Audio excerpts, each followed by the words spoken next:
हम सब में 60 to 70% लोग ऐसे हैं जो ये ढूंढने में लगे रहते हैं या फिर ये प्रूफ करने में लगे रहते हैं कि क्या सही है और क्या गलत, या फिर कौन सही है और कौन गलत। लेकिन यहाँ पर अगर मैं ये कहूँ कि इस दुनिया में जो कुछ भी हो रहा है वो ना तो सही है ना गलत, या फिर सब कुछ सही है या सब कुछ गलत, तो क्या आप मेरी बात मानोगे? Hello everyone, welcome back to what is inside mumma's diary. मैं हूं आपकी दोस्त राशि। एक एग्जाम्पल देती हूं मैं आपको। पहले के ज़माने में हमारे पेरेंट्स 4 पैसे जोड़ने के लिए पैदल सफ़र भी किया करते थे, जो उनके पर्सपेक्टिव से बिल्कुल सही हुआ करता था।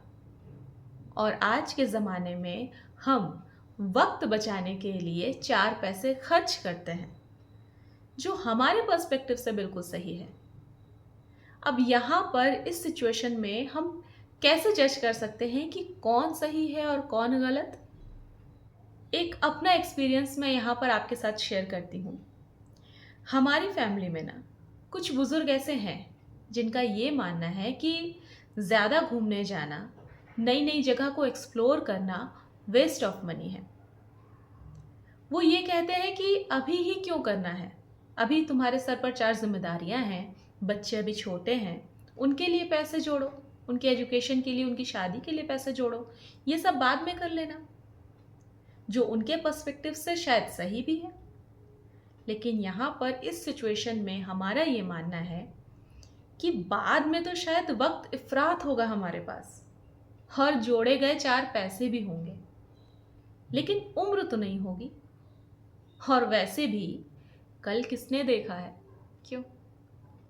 अब यहाँ पर क्या कहोगे, कौन सही है या फिर क्या सही है और क्या गलत है?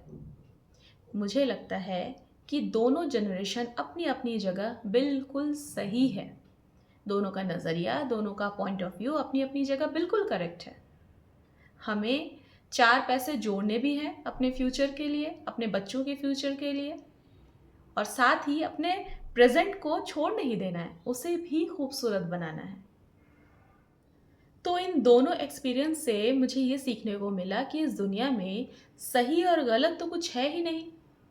It's all about your perspective, it's all about your nature. और ये बात हर मामले में सटीक बैठता है, स्पिरिचुअली भी। अगर कोई ये कहे कि मैं ईश्वर को नहीं मानता क्योंकि मैंने उसे कभी देखा नहीं है, कभी एक्सपीरियंस नहीं किया, तो वो बिल्कुल सही कह रहा है, क्योंकि उसने दुनिया की बातों में आकर ईश्वर के अस्तित्व को स्वीकार नहीं किया। उसने अपने एक्सपीरियंस, अपने अनुभव पर भरोसा किया। और अगर कोई इंसान अपने एक्सपीरियंस के बेसिस पर ये कह रहा है कि ईश्वर है, वो हर जगह मौजूद है, कण-कण में विद्यमान है।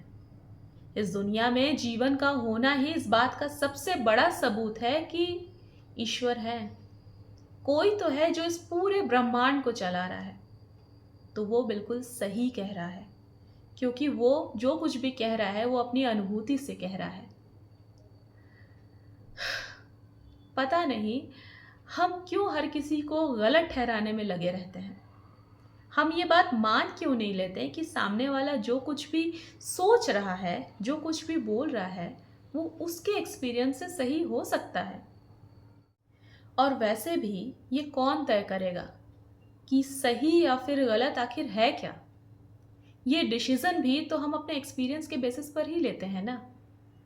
तो हम ये एक्सपेक्ट किसी और से करें ही क्यों कि वो हमारे एक्सपीरियंस को सही समझकर ये मान ले कि जो कुछ भी हम कह रहे हैं या फिर जो कुछ भी हम सोच रहे हैं वही सही है, और जो कुछ भी वो सोच रहा है वो गलत। क्यों? एक और एग्जांपल देती हूँ मैं आपको। पूरी दुनिया ये बात जानती है, ये बात मानती है कि किसी की जान लेना गलत है। ये बात तो आप भी मानोगे, है ना? लेकिन एक बात बताओ, अगर किसी इंसान को किसी और की इज्जत बचाने के लिए या फिर अपनी सेफ्टी में अपनी जान बचाने के लिए मजबूरन ये कदम उठाना पड़े, तो क्या ये गलत होगा? अगर किसी लड़की को अपनी जान बचाने के लिए आधी रात में अपनी इज्जत बचाने के लिए मजबूरन ये कदम उठाना पड़े तो क्या आप उसे गलत कहेंगे? Again, it's all about perspectives. कुछ भी गलत नहीं है, कुछ भी सही नहीं है, लेकिन हाँ, किसी और के नज़रिए को लेकर उस इंसान को गलत ठहराना गलत है। और ये बात हमारे ऊपर भी लागू होता है कि किसी और को सुनकर अपने पर्सपेक्टिव को गलत ठहराना भी गलत है। तो आई होप मैं आज के इस वीडियो से आपकी गिल्ट फीलिंग को, आपकी कन्फ्यूजन को कुछ हद तक तो दूर कर पाई हूँ। अगर सच में ऐसा है तो प्लीज़ इस वीडियो को आगे ज़रूर शेयर करिएगा ताकि किसी और को भी हेल्प मिल सके। तो मिलती हूँ आपसे नेक्स्ट सैटरडे ठीक 12 PM। तब तक के लिए बाय बाय, अपना ख्याल रखना।